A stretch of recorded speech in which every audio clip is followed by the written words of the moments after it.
Saringgo.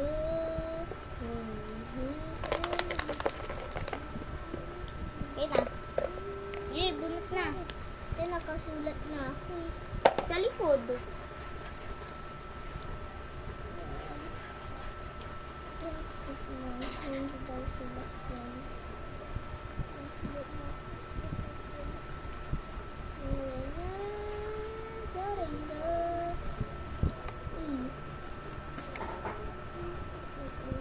Wait lang guys ha. Na lang kayo. Kala